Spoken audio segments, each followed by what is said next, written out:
Incroyable. Toujours plus longues les intros musicales, merci.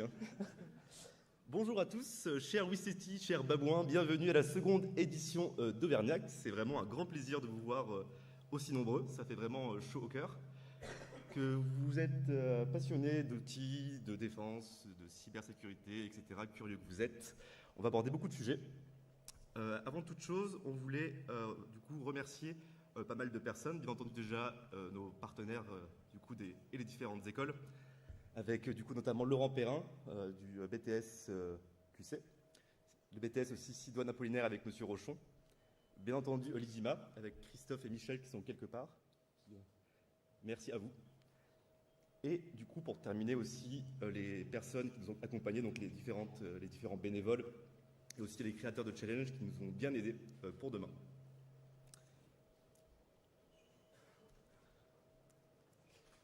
On voulait également du coup remercier nos sponsors, donc déjà Michelin avec Pierre et Mickaël qui nous accompagnent depuis le début de ce projet. Également la société Moken avec Adrien et Gauthier. Également la société Abicom avec mon patron qui est le roi de la jungle du coup ici présent. Le PIC avec Mathéo et Tristan Colombet qui nous ont prêté ce magnifique lieu pour faire cet événement. La société du coup Synactive avec Baptiste le beau leader, le Max Verstappen du coup de Rennes. Et également du coup Renaud Fay qui a cru en nous directement sur le projet. Également du coup Cloudéo qui nous prête leur infra demain si elle tient le coup. Et notre chouette régional préféré qui n'est pas encore levé, Pierre Delcher, qui a fait une participation avec Arfan Lab. Je ne crois pas que j'ai oublié quelqu'un. Et bien sûr, si Esias demain pour le lieu avec Laurent, mais c'est pareil, je pense qu'il n'est pas levé à cette heure-ci. Ça, c'est enregistré ce que je viens de dire? Aïe. Pour le programme de la journée, concernant les workshops, pour ceux qui sont inscrits, la personne qui a une belle touffe de cheveux au fond, là-bas, qui va lever la main, Yacine, va vous accompagner. Donc, dès que j'aurai terminé de parler, d'ici 2 minutes, vous allez pouvoir le suivre pour réaliser le premier workshop avec Axel, du coup, qui nous fait le plaisir de venir d'Antibes ou de Nice, je ne sais plus exactement, peu importe. Voilà, donc on va suivre Yacine à la fin, du coup, des explications. Vous avez tous, du coup, dans votre pochette, pour la plupart, une carte prépayée, où il y a 15 € dessus. Pour ce midi, du coup, vous allez pouvoir l'utiliser dans un des food courts du PIC, ou si vous le désirez, uniquement aller au bar pour prendre des bananas daiquiri, c'est vous qui décidez. Faites attention avec la chaleur quand même. Il faudra bien penser du coup à rendre la carte. Tout le monde a bien compris, c'est hyper important, ça nous coûte de l'argent et on n'est pas non plus fou quoi. Du coup, pour les conférences, on va enchaîner ensuite avec Cyprien, Charles, Baptiste, Paul, on fera une petite pause. Et ensuite, cet après-midi, on sera mal à la tête avec Pascal, merci. Du coup, nos collègues de Sequoia, Malik, et on finira avec Romain et Pierre Delcher. Et ce soir, du coup, il y aura une petite clôture et on pourra boire un petit coup. J'ai pas parlé, je voulais terminer à la fin, aussi le sponsor de collègues de rubrique qui sont là-bas, qui nous ont rejoints, qui sont un peu les rois de la jungle sur la partie sauvegarde avec Audrey et puis François. Et ils sont avec nous aussi, avec notre petite boutique où vous pouvez acheter des t-shirts à hauteur de 200 €. Pour ceux qui sont en Auvergne, c'est 20 € ou 25 €. Bref, vous irez négocier avec Pierre Barlet, qui est notre meilleur commercial ici présent. Bonne journée, profitez bien, discutez, n'hésitez pas à discuter avec tous les speakers, échanger entre vous, c'est hyper important, et passez surtout un très bon moment. Merci à tous.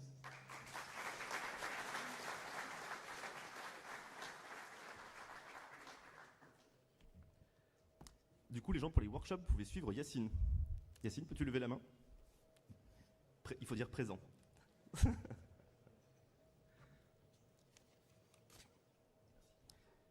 que tu veux la souris?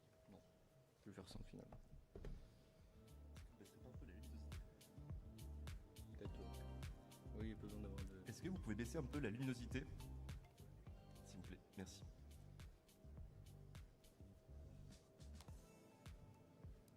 Je te fais un signe. Ouais, ouais.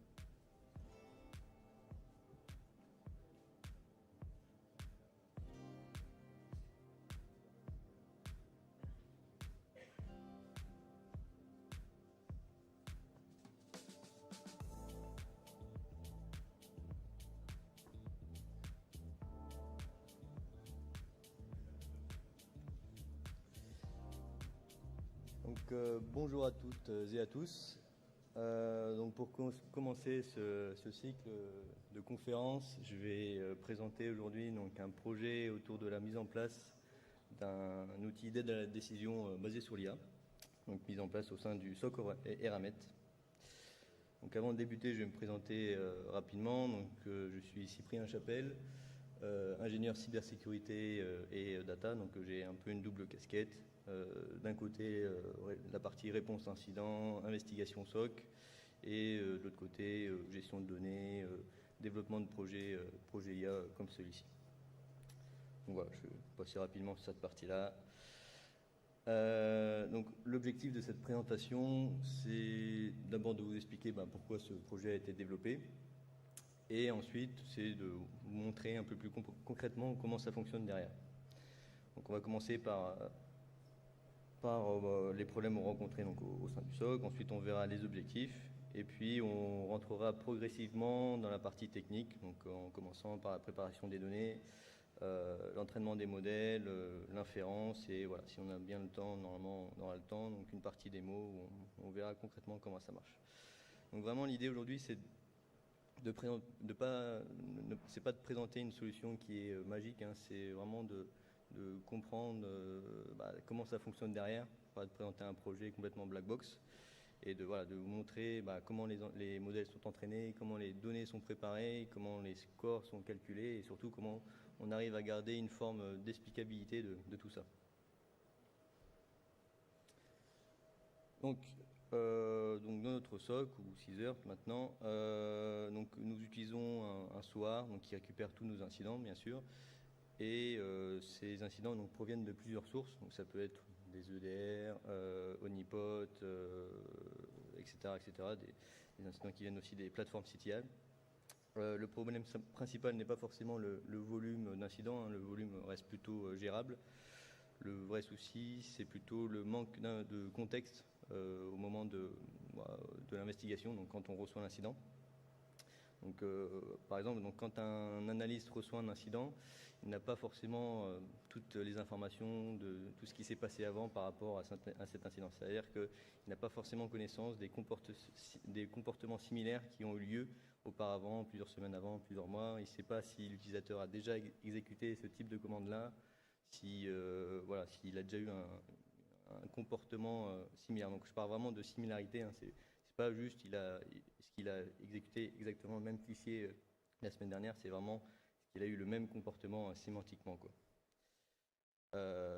Et du coup, il n'a pas non plus l'info des décisions qui ont été prises par les autres analystes concernant du coup les incidents qui seraient similaires à celui-ci, celui qui était en cours. Donc, il y a ça. Ensuite, bien sûr, il y a aussi la partie investigation, c'est-à-dire que quand on reçoit un incident, généralement, on va essayer de pivoter sur plusieurs solutions.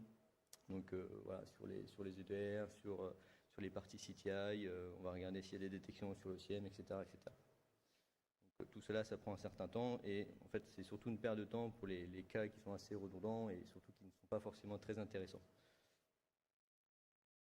Donc l'objectif n'est pas de remplacer l'analyste par une IA autonome, c'est pas l'objectif ici. C'est pas d'avoir un LLM qui répond tout seul à la place de l'analyste et qui prend des décisions automatiquement. C'est vraiment de faire gagner du temps en analyste en lui apportant des incidents similaires, une analyse de similarité, une analyse aussi contextuelle par un LLM, c'est-à-dire un LLM qui puisse résumer en fait l'incident, tout ce qui s'est passé en fait autour de l'incident, autour de l'utilisateur, etc.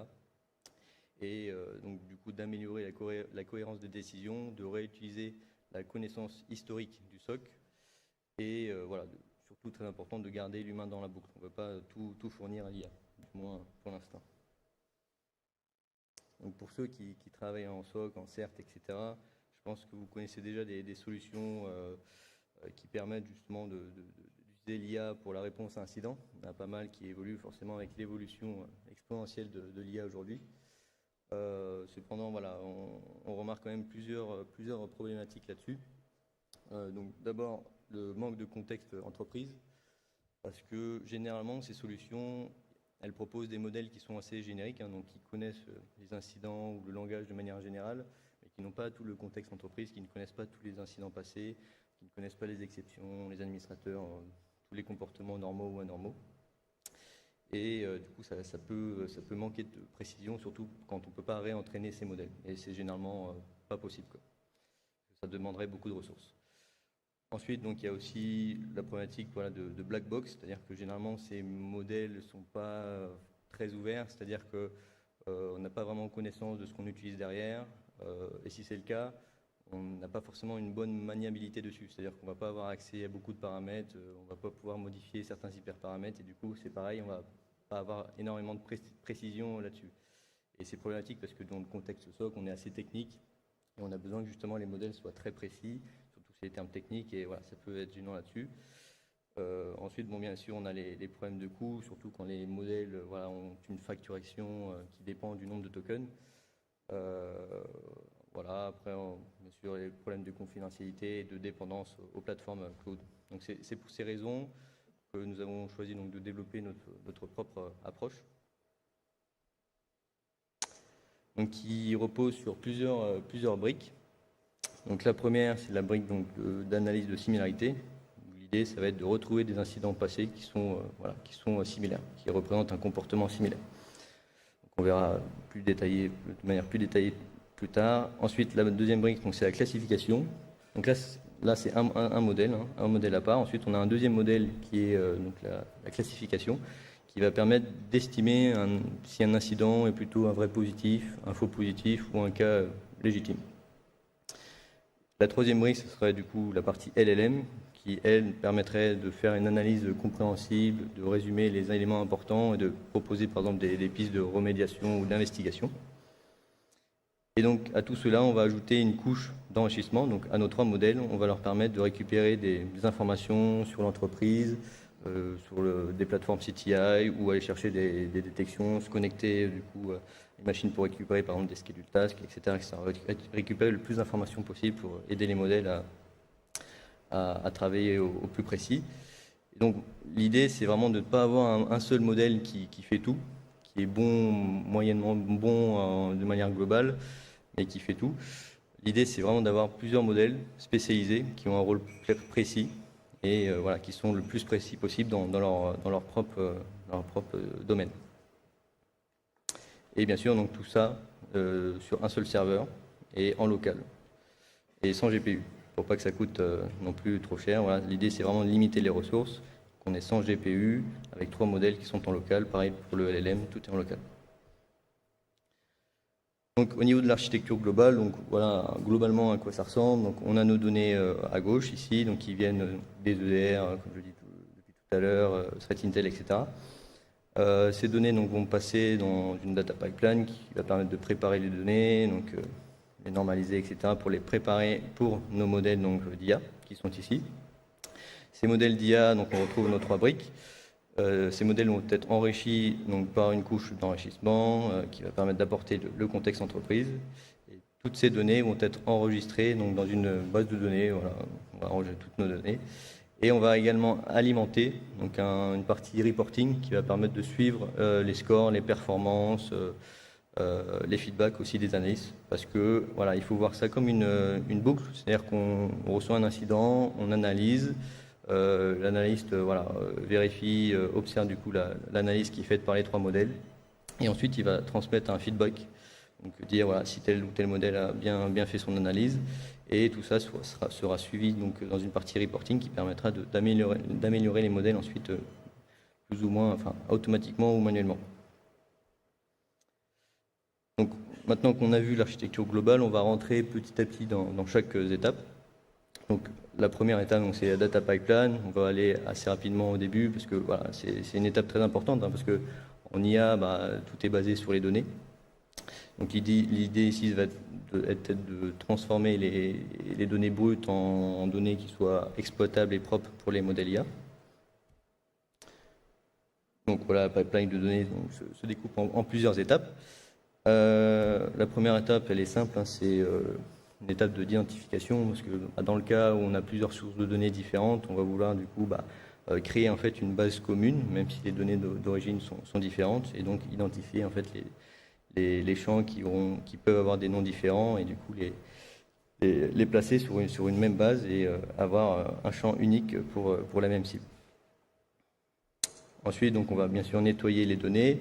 Une étape importante car les modèles apprennent à partir de ce qu'on leur donne. Hein. Donc si on a beaucoup de bruit, forcément les modèles risquent d'être biaisés. Et donc on va effectuer la conversion en texte brut, normaliser les formats, on va dédupliquer les données et supprimer bien sûr le bruit qui peut être gênant, donc les mauvais caractères, etc. Ensuite, donc, on va structurer et enrichir. Donc, à cette étape-là, on va extraire en fait les features, donc les caractéristiques, les données qui sont importantes, donc les IP, les hosts, les hashes, etc. On va ici enrichir en créant de nouvelles données, donc par exemple la présence du commande, la profondeur d'un process. Et nous, on va ajouter également un champ qu'on appelle text behavior, un champ assez important parce qu'il va comprendre en fait tous les éléments de l'incident, c'est-à-dire les IOC, les hashes, les noms de fichiers, en fait tout ce qu'on peut avoir d'important concernant l'incident. Et ce champ va être important parce qu'il va permettre de représenter le comportement de l'incident sous forme textuelle. Et on va voir pourquoi ensuite il va être si important que ça. Une fois qu'on a nettoyé à peu près nos données, qu'on les a préparées, qu'on a ajouté nos nouvelles features, on va donc les transformer parce que les modèles ne peuvent pas prendre par défaut donc les données au format brut, au format CSV, au format texte. On va devoir les encoder pour que ça devienne compréhensible pour les modèles. Donc on a plusieurs types d'encodage, on ne va pas rentrer dans les détails, mais on a des encodages pour les valeurs numériques, pour les valeurs catégoriques. Et donc par exemple, si on prend l'exemple du one-hot encoding, on a une colonne severity et on va transformer donc chaque valeur de la colonne en valeur binaire pour qu'elle soit compréhensible pour les modèles. C'est un encodage qui reste assez simple et on va le choisir en fonction du type de données et généralement de sa cardinalité. C'est-à-dire que s'il y a beaucoup de valeurs différentes, on va plutôt choisir tel ou tel encodage. Par contre, pour le champ textuel, donc j'ai parlé tout à l'heure de text behavior, donc champ qui comprend des textes différents pour chaque incident. Là, l'encodage classique va pas être possible parce que la cardinalité est énorme. Et c'est pourquoi on va utiliser donc une technique issue des transformers. Donc les transformers, c'est une sorte d'architecture qui est beaucoup utilisée aujourd'hui dans les modèles modernes que vous connaissez, GPT, OpenAI, etc. Donc globalement, un transformer, ça comprend deux grandes parties. Donc la partie encodeur qui sert à lire le texte en entrée et à créer une représentation en fait enrichie numérique du texte, tout simplement. Et le décodeur, lui, donc, va prendre aussi du texte en entrée, mais il va générer du texte token par token. Donc c'est ce qu'on retrouve, cette partie-là en fait représente ce que fait GPT, pour ceux qui connaissent. Nous, dans notre cas, on n'a pas besoin de générer du texte à cette étape. On veut avoir la capacité de l'encodeur à comprendre et représenter en fait l'incident. Donc représenter numériquement notre incident text behavior. Donc l'idée va être de transformer ici donc nos textes d'incident en vecteur numérique qui représente du coup le comportement observé, le contexte technique, tous les éléments de l'incident qui peuvent avoir des relations intéressantes. Et c'est cette représentation qui sera ensuite utilisée pour la similarité, la classification et également le LLM. Donc globalement, comment ça fonctionne? Avant de rentrer donc dans notre encodeur, on a différentes étapes. Donc on part de notre champ text behavior qui comprend différentes informations, fichiers, users, ça c'est des exemples. Ensuite, on va faire une tokenisation, donc on va découper en fait les données en tokens. Donc ça peut être par caractère, par mot, ça dépend du tokenizer qui est utilisé. Donc le découpage va être important parce qu'il permet au modèle de reconnaître des patterns techniques, même lorsqu'ils apparaissent de manière différente, dans des formes légèrement différentes. Par exemple, si regdiag a une extension différente, ça permettrait d'identifier que c'est le même fichier qui est concerné. Et ensuite, une fois qu'on a fait ça, chaque token va être transformé donc, en vecteur numérique, et c'est ce qu'on appelle le token embedding. Une fois qu'on a transformé ces données, on va rentrer donc, dans l'encodeur. L'encodeur, lui, il va comprendre deux parties, un bloc d'attention et un bloc de réseau feed-forward. Donc on va rentrer un peu plus dans le détail juste après. Mais globalement, le rôle de l'encodeur, c'est vraiment d'enrichir progressivement la représentation des tokens qu'on a vus juste avant. Et donc pour cela, donc, En annexe, vous avez donc une représentation plus mathématique de comment ça se passe derrière. Là, c'est une visualisation simplifiée. Mais en gros, l'idée de l'attention, ça va être, voilà, chaque token va regarder en fait les autres tokens de la séquence. Donc ici, regdiag, regardez regdiag, donc lui-même, DLL, lui, le host, etc. Et on va y attribuer en fait des poids. Donc c'est le lien en fait qui sera lié avec les mots. Et chaque poids sera du coup un vecteur, enfin un poids d'attention. C'est-à-dire que regdiag va faire beaucoup d'attention à lui-même, il va faire attention à DLL. Moins attention à lui et le host parce que c'est moins représentatif pour lui, c'est moins associé à son contexte. Modifie par contre oui, parce qu'il est peut-être habitué à être associé à de la modification en fait de fichiers, etc., etc. Et en fait, tous ces scores vont permettre d'obtenir un vecteur final qui ne représentera plus donc le token regdiag uniquement. Ce sera maintenant un vecteur qui sera enrichi. Et c'est vraiment ce mécanisme qui permet aux transformers de comprendre des comportements et des relations complexes dans les données. Parce qu'on obtient du coup un vecteur qui est enrichi et qui comprend tout ce qui se passe autour, en fait, autour du mot regdiag. On fait ça donc pour tous les tokens. Et ça, tous les tokens. Et après, donc, on obtient donc, toutes les représentations une à une de chaque token qui est enrichi. Une fois qu'on a fait ça, une fois qu'on a tous nos tokens enrichis, on va passer donc dans le bloc de feed-forward. Donc ça, il y en a peut-être qui connaissent, c'est plus orienté sur les réseaux neuronaux. Donc l'idée du feed-forward, c'est d'appliquer une transformation numérique sur les vecteurs produits par l'intention. Donc d'abord, on va appliquer une couche linéaire. L'idée ici, ça va être, c'est des neurones, hein. Donc on va augmenter en fait la dimension pour permettre de capturer plus de relations complexes dans les données. Une fois qu'on a fait ça, vu qu'on est dans des neurones, on est dans du MLP, donc du Fully Connected, on va essayer de casser un petit peu l'enrichissement linéaire, la transformation linéaire en donnant une fonction d'activation qui va justement permettre d'ajouter de la non-linéarité et de qu'on puisse apprendre des comportements un peu plus riches qu'une simple transformation linéaire. Une fois qu'on a fait ça, on réduit la dimension pour retourner du coup à la dimension qui est de base. Donc on réduit les neurones et on réobtient du coup nos tokens à la dimension qui était de base et compréhensible par l'encodeur. Donc finalement, on est parti d'un champ text behavior qui contenait plein de données de l'incident, donc des données textuelles. On le transforme en embedding, on le passe dans l'encodeur et on obtient une représentation enrichie de notre incident, qui permettent ensuite donc d'être utilisés pour la similarité, la classification, etc. Donc maintenant qu'on a vu comment les données sont préparées et transformées, on peut passer donc à l'entraînement. Donc ici, l'idée c'est de spécialiser nos modèles donc à nos données SOC, donc à notre contexte technique, à nos outils SOC, etc., etc. Donc là, on va voir uniquement deux modèles, le modèle de similarité et le modèle de classification, étant donné qu'on verra que le LLM, en fait, on utilise un LLM déjà entraîné, donc on ne va pas faire du réentraînement dessus. Donc pour le modèle de similarité, on reprend donc notre encodeur ici. Et donc l'idée, ça va être d'utiliser un modèle pré-entraîné qui comprend déjà le langage de base. Parce que on n'a pas la capacité en termes de ressources de créer notre propre encodeur, ça demanderait beaucoup de ressources. Du coup, on utilise un modèle qui connaît déjà un petit peu le langage, les incidents de manière générale, mais qui ne connaît pas encore nos données spécifiques. Il ne connaît pas nos incidents, il ne connaît pas nos alertes, nos types d'alertes, il ne connaît pas nos outils, nos comportements habituels, etc. Et donc pour cela, on va faire ce qu'on appelle un fine-tuning. Donc on va l'ajuster à nos propres données. Et pour cela, donc, on va fonctionner avec des groupes d'exemples. Donc on prend un incident de référence, l'incident A.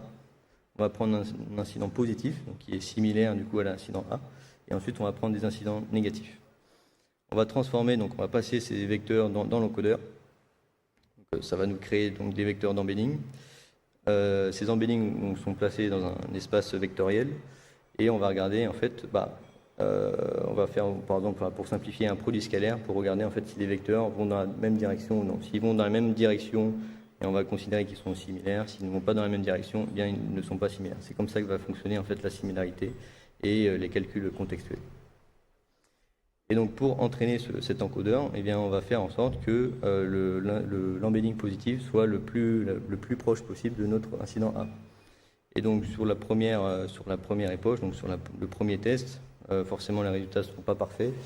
Et donc il va y avoir une fonction, ce qu'on appelle une fonction de perte, qui va calculer la perte, donc l'erreur qui a été faite, et réentraîner en fait tous les poids qui sont dans l'encodeur.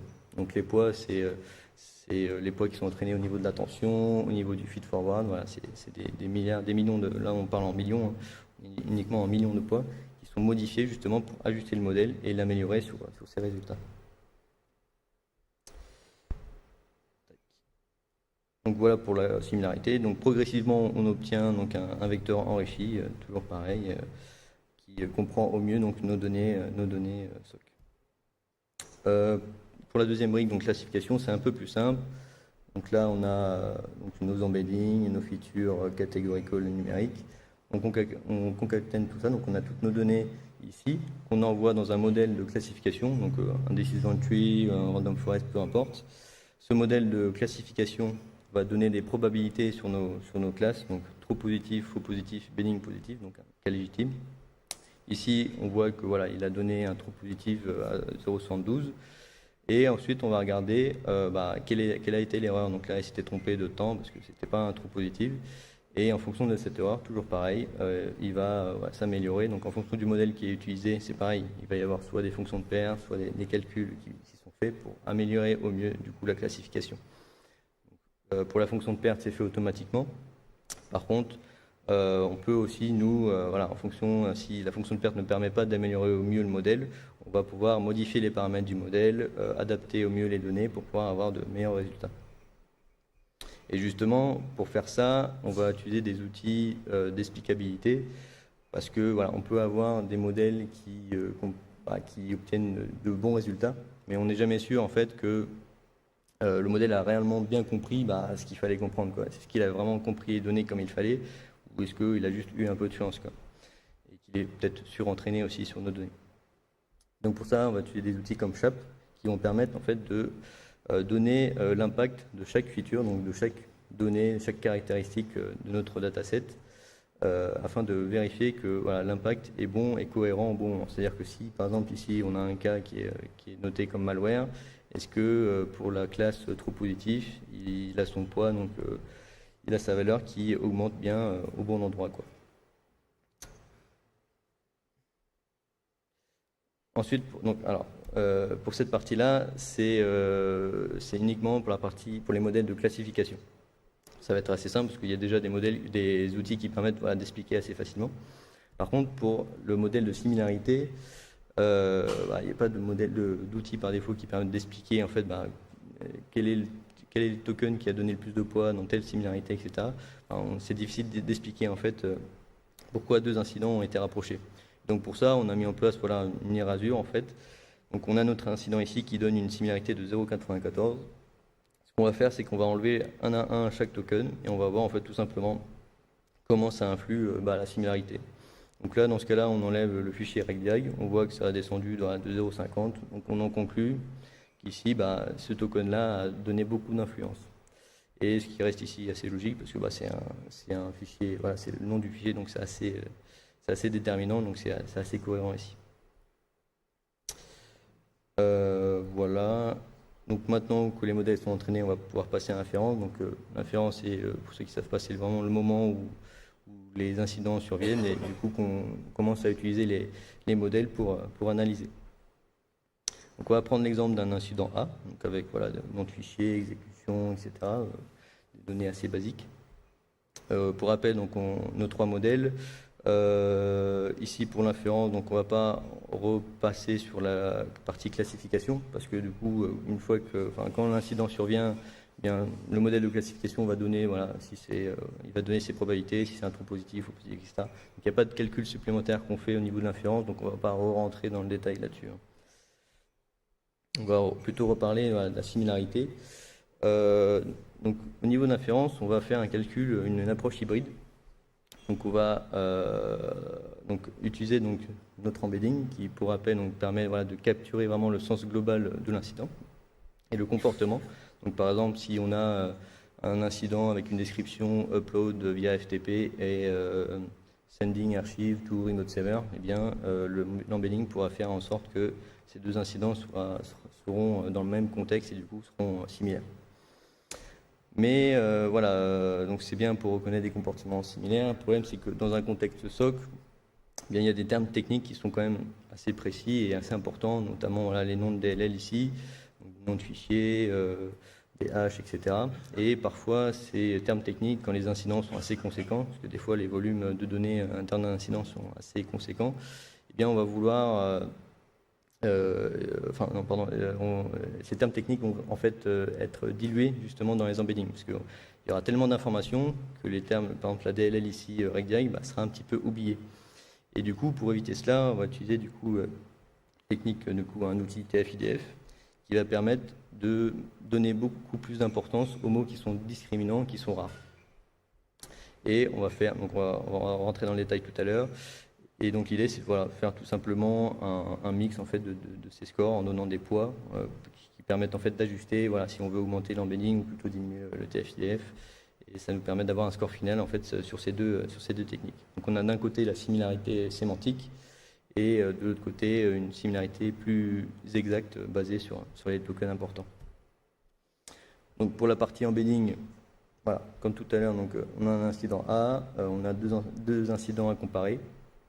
Donc on les transforme en vecteurs et tout simplement on regarde voilà, si les vecteurs vont dans la même direction ou non, et si oui, on donne une similarité associée. Pour TF-IDF, donc l'approche ici est plus statistique, et donc on va refaire un entraînement en fait au niveau de l'inférence, parce que les calculs sont assez faibles, donc on peut se permettre de faire un entraînement au niveau de l'inférence. Et donc pour cela, on va découper le texte en tokens ou en groupes de tokens, ce qu'on appelle des n-grammes. On va faire un seul mot ou deux mots associés. Et l'idée est simple, un mot qui est fréquent dans tous les incidents va être considéré comme peu discriminant, et du coup on va lui donner une importance faible, donc comme ici système 32. Et à contrario, un mot qui est rare dans tous nos groupes d'incidents va être considéré comme une importance assez élevée. Et donc au niveau des comparaisons, donc là ici l'incident B est considéré important parce qu'il partage avec l'incident A des mots qui sont assez rares, et du coup voilà, le fait qu'il y ait des mots assez rares qui soient présents dans l'incident B et dans l'incident A, ça considère que les incidents sont quand même assez similaires. À contrario de l'incident C, qui a des mots partagés, mais qui sont des mots voilà, assez basiques, et du coup il ne considère pas que voilà, c'est assez puissant pour être similaire. Et donc finalement, on fait un mix de ces calculs qui nous permet d'avoir une similarité finale. Et ensuite, on choisit, voilà, en fonction des scores, le top 1, le top 5 des incidents similaires. Donc maintenant qu'on a vu la similarité au niveau de l'inférence, la classification aussi, et on arrive au LLM. Donc encore une fois, le LLM n'est pas là pour analyser seul l'incident. L'idée est de l'utiliser comme un assistant. Et pour l'aider, donc on va lui fournir un prompt qui est le plus structuré possible. Pour cela, on va avoir un système prompt qui va définir le rôle et les règles du modèle. Et ensuite, on va avoir le user prompt qui, lui, va définir toutes les données dynamiques, donc les adresses IP, les données, les utilisateurs, les alertes SIEM, toutes les données enrichies, les incidents similaires, les incidents récents, excusez-moi, etc., etc. On va également contrôler les paramètres du LM, bien sûr. Déjà au niveau du choix, au niveau de la quantification, on va choisir des quantifications qui sont adaptées. Ensuite, au niveau des hyperparamètres, donc là c'est l'avantage, vu que c'est nous qui jouerons le LM, on peut choisir tous les paramètres qu'on veut et on peut justement les adapter au contexte SOC. Donc par exemple, on va prendre une température assez faible pour éviter la créativité trop abusée. On va gérer aussi ce qu'on va lui fournir comme information. Donc au niveau des incidents similaires, est-ce qu'on met un seuil, est-ce qu'on met pas de seuil? Et au niveau de l'output, de la sortie, pareil, on va lui dire voilà, tu dois respecter les classes qu'on utilise au sein du SOC, etc. Donner un format spécifique, le format JSON par exemple. Donc voilà, l'idée c'est vraiment lui donner un prompt et des paramètres qui permettent d'avoir un LM qui est encadré, voilà, qui n'est pas trop créatif et qui part pas un peu en vrille. Donc là, je vais vous présenter rapidement donc, les démos pour vous montrer à quoi ça ressemble.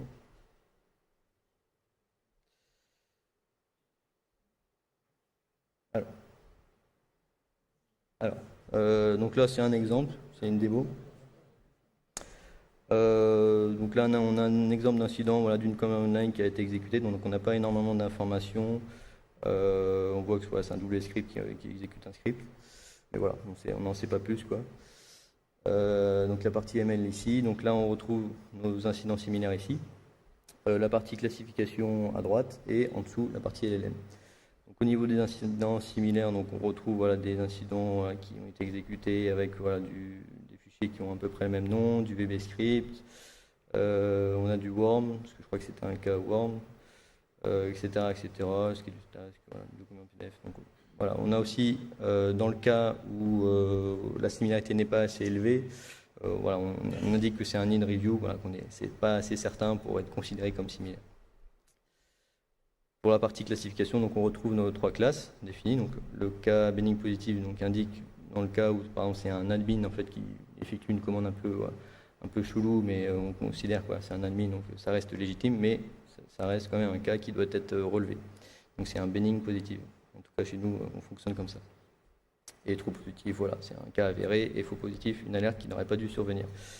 Et ensuite au niveau de l'analyse, donc là, donc ça c'est la sortie qu'on lui demande de faire.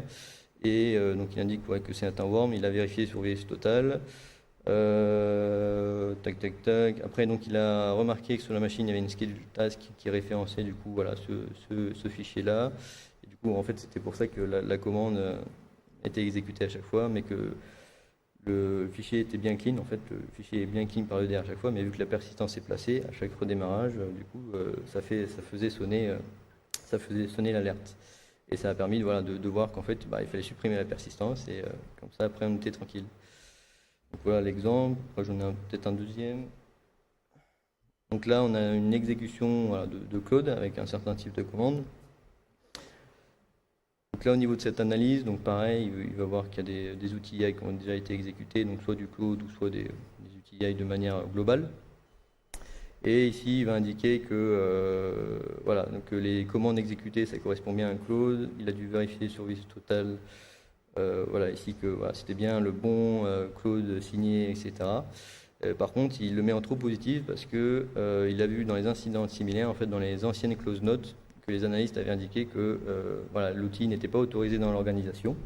Du coup, voilà, il donne en recommandation de vérifier voilà, si ce n'est pas une exception, si ce n'est pas un utilisateur qui a vraiment réellement besoin de cet outil-là, et sinon de supprimer le fichier directement de la workstation.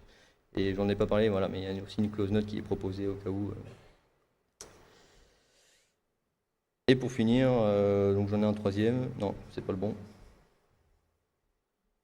Ah, c'est bon, je crois. Voilà. Donc là, c'est un cas. Voilà, c'est notre Purple Team qui a exécuté donc une commande. Et là, l'idée c'était pour montrer que dans le cas où c'est un utilisateur du coup qui est considéré voilà qu'un Purple Team opérateur, il indique bien que c'est un benign positif, mais uniquement pour la raison que voilà dans les incidents similaires, il a exécuté des commandes vraiment similaires, et du coup il considère bien qu'en plus de ça, vu qu'il est de Purple Team, il considère bien ça comme un cas légitime. Mais dans le cas où c'était vraiment une commande qu'il n'a jamais vue pour cet utilisateur-là, il l'aurait mis en true positif, ou du moins il leur dit de faire attention, de vérifier avec la personne en question si c'était bien un cas géré, quoi. Et ensuite j'en finis avec ça aussi, donc pour la partie reporting, donc voilà à quoi ça ressemble globalement. Donc on va suivre en fait tous les verdicts qui sont faits, on va suivre les feedbacks, notamment à la fin, voilà, on va regarder quels ont été les feedbacks qui sont mauvais, et s'ils sont classés par mauvais, on va aller vérifier, regarder du coup les modèles en question, et voilà, vérifier que tout a... pourquoi le feedback était mauvais, adapter le prompt s'il y avait besoin, etc., etc. Et voilà, j'en finis juste avec... Ah, merde. Ouais, je suis trompé, j'ai fait la partie au début. Tac. Juste avec les limites. Donc, les limites, déjà, c'est en termes de ressources. Parce que utiliser un LLM en local, ça demande, sans GPU, ça demande quand même assez de CPU, donc beaucoup de ressources. Donc, on peut être notamment limité en termes de nombre de tokens qu'on va lui fournir. Même si voilà, on peut déjà lui en fournir quand même pas mal, mais voilà, si on lui fournit trop de tokens et que sa contexte window est trop limité, eh bien, il peut vite partir en hallucination. Et ensuite, au niveau des objectifs, bah, pareil, au niveau des LLM ou même au niveau des modèles en général, bah, il faut suivre en fait l'évolution parce que l'évolution est exponentielle et voilà, c'est assez difficile aussi de se mettre à jour à chaque fois, mais voilà, c'est les objectifs à suivre sur ce projet.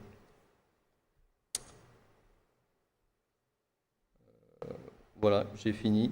Si vous avez des questions, et voilà, si besoin, j'ai des annexes. Merci.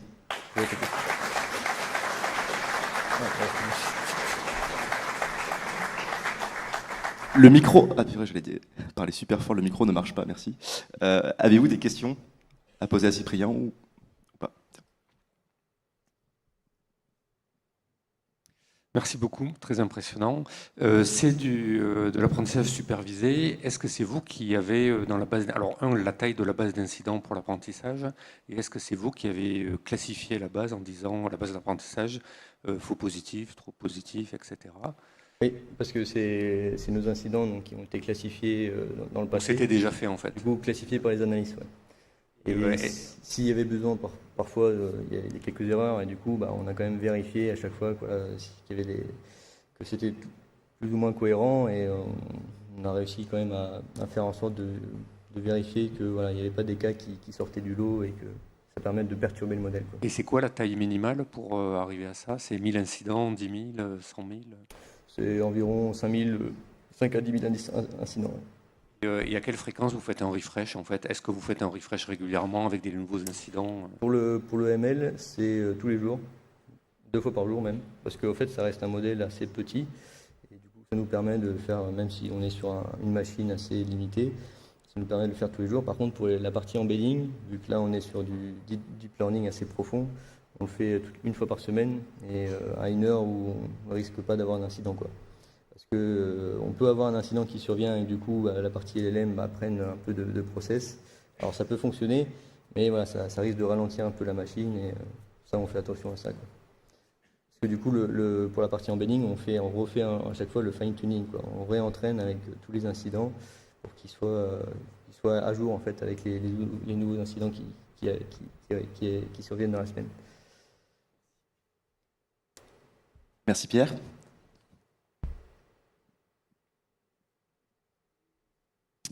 Merci pour ta présentation, super intéressante. Sur la partie RAG, pas trop rentrer dans le détail, sur la partie mémoire, contextualisation et capitalisation. Est-ce que tu peux nous donner quelques éléments un peu, comment est construit le RAG chez vous, comment capitaliser l'enrichissement qui peut être fait après par les analystes? Oui, c'est vrai que je ne vais pas trop donner de détails parce qu'il y a tellement d'informations à donner.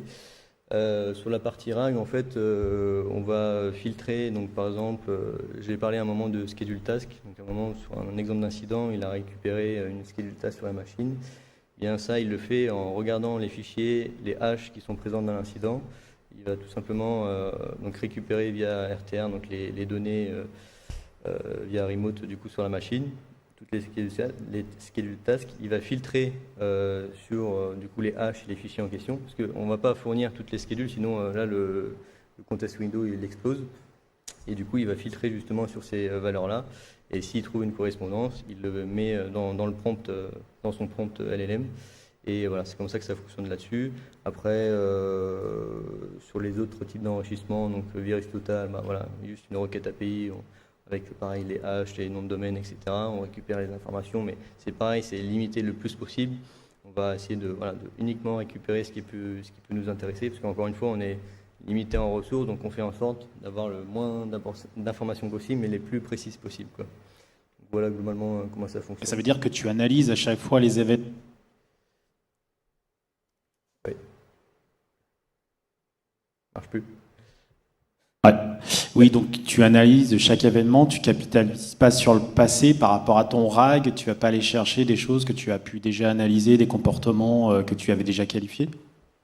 Si, ça c'est la partie plutôt similarité, où là on va du coup comparer chaque... ça c'est la partie embedding du coup, on va comparer chaque incident et voir quels sont les incidents similaires. Et du coup, on récupère par exemple le top 5 des incidents similaires et on lui balance du coup dans son prompt, quoi. Ok, mais ça, donc tu le stockes dans ton RAG, tu le stockes. Oui. Ok. Et Oui. c'est dans quel format que tu. C'est une pipeline en fait qui exécute une à une du coup les actions. Ok. Voilà. C'est vraiment un RAG from scratch. Tout a été fait manuellement. Merci à tous. Merci Cyprien. On peut l'applaudir.